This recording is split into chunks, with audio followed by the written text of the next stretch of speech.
Hello ladies and gentlemen, my name is Twitter of course. So as promised, here's my video on Mannpower. It is a bit later, I know, some stuff got in the way. But why do I suddenly want to discuss Mannpower, you might ask? Well, alongside of the Scream Fortress update last week, hidden away with this update, there was also some new Mannpower stuff being added in. The most important thing probably being that this game mode has finally actually been released, because until now it was still in beta. I guess the developers kind of decided, well, we've been working on this for quite a while, now let's actually try to release this bloody thing so it's actually finished. I still remember when this game mode was still really new, when it was just like the first week of the beta. There was like a huge amount of bugs and issues, like you could go outside of the map on CTF Foundry, for example. You could spam the grappling hook. It had no cooldown. It also had no range limit. You could hook onto skybox objects, like objects that were out of the playable area of the map. So it had a number of issues, but now apparently it has been all ironed out by now.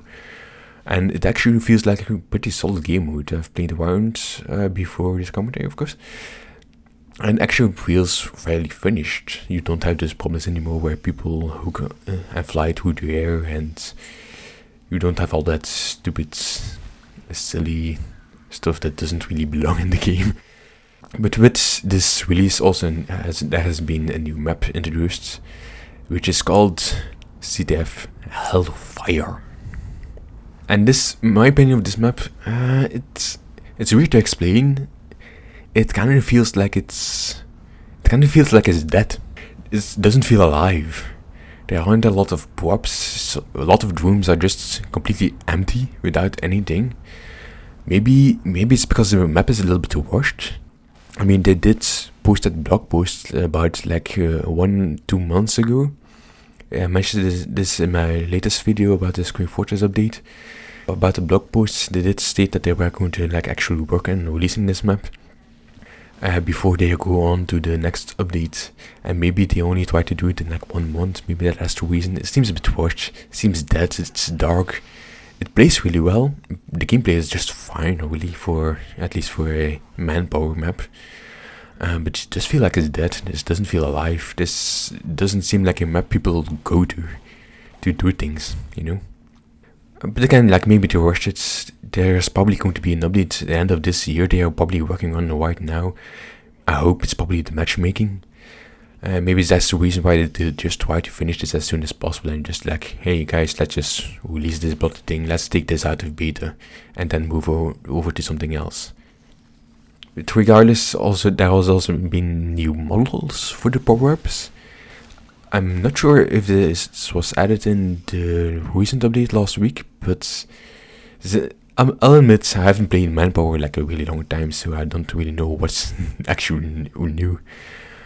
But they do have new models, some sort of new models, which look very interesting. They kind of glow a little bit. They aren't just like standard.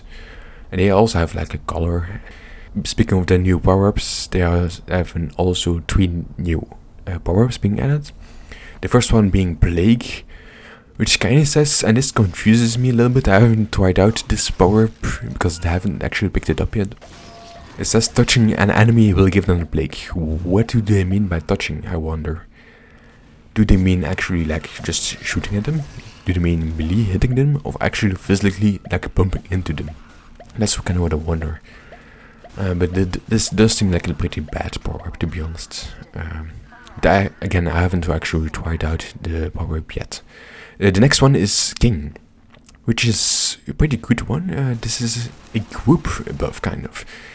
It's just do pretty normal stuff, like increasing max health, health regeneration, and then like a small fire and reload weight increase.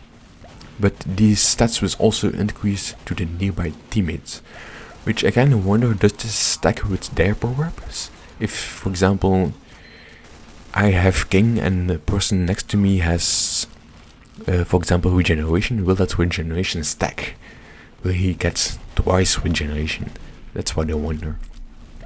But regardless, it's pretty interesting. It's pretty good overall buff, even if you are by yourself. If you're probably with... This probably is very good power to try and push the enemy base. But last not least is the Supernova buff, which I thought was really interesting. Because this is kind of an anti-power up. Now there was already one like this before, but you had to melee hit an enemy. I think this one, the main difference is that it's in area. So it's like a charge item, it's only one use. But if you use it, if you charge it up, it stuns the enemies around you and it will drop all over the power-ups. So if you have like a push coming in from like 2 to 3 enemies with power-ups, then this is an ideal item to use. It's not crazy good, but it's like an anti-power-up. If you have troubles dealing with somebody that has a power-up that's really good, then this is like an excellent strategy to go up against them. But anyways, that's kind of what has been added in the Mannpower part of the update. Thanks for watching, and take care, folks.